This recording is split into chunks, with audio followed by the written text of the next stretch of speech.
गडचिरोली चंद्रपूर जिल्ह्यात पर्यावरणाच्या नावाखाली गेल्या अनेक वर्षांपासून रेती घाटांचे लिलाव झालेले नाहीयेत। त्यामुळे सामान्य नागरिकांना रेती मिळत नसल्याने विकास कामं आणि घरांची कामं तसेच छोटी मोठी कामं रखडली आहेत। रेती घाटांचे लिलाव करा अशी नागरिक मागणी करतायत।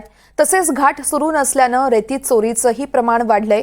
प्रशासनाने लाखोंचा महसूल वाया जात असल्याचं देखील यावेळेस इथल्या स्थानिकांकडून बोललं जाते। या संदर्भात आढावा घेतला आहे आमच्या प्रतिनिधींनी, तो आपण पाहूया।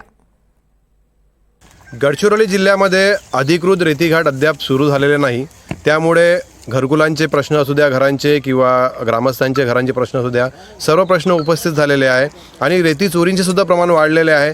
ते प्रमाण थांबवण्याकरता शासनाने रितसर जे रेतीघाट आहे ते सुरू करावे असे काही नागरिकांचे म्हणणे आहे। आपण बघू शकता या ठिकाणी एक घराचं काम पेंडिंग आहे, म्हणजे खूप दिवसापासून हा घराचं काम थांबलेलं आहे।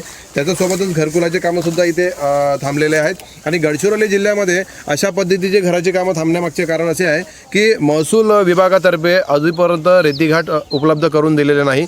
काही घरांचे घरमालक आहे, आपण त्यांच्याकडून जाणून घेऊया ते काय सांगतात। का बरं तुमचं घराचं काम का बरं बंद? मागील 6 महिन्यापासून आमच्याकडे रेतीचा पुरवठा झालेला नाही। याचं मुख्य कारण म्हणजे रेतीघाटाचा लिलाव अजून झालेला नाही आहे।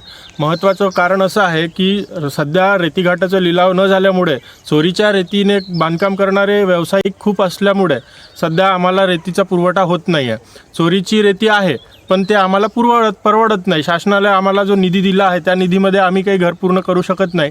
आज 5 आणि 6 हजार रुपये प्रति ट्रॅक्टर मिळत आहे, त्या ट्रॅक्टरनुसार आम्ही काही रेती बांधू शकत नाही। त्याच्यामुळे आमच्या घराचं काम अजूनही अपूर्ण आहे।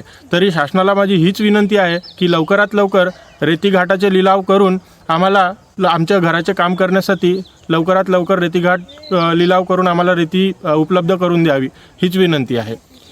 अशा पद्धतीने भरपूर जिल्ह्यातले प्रत्येक व्यक्तीचं ज्याचं घर बांधत आहे त्या घराच्या प्रत्येक व्यक्तीचं हीच भावना आहे की त्याला रीतसर आणि अधिकृत अशी रेती मिळायला पाहिजे। कॅमेरामन गणेशसह मनीष लक्ष्मण, NDTV मराठी, गडचिरोली।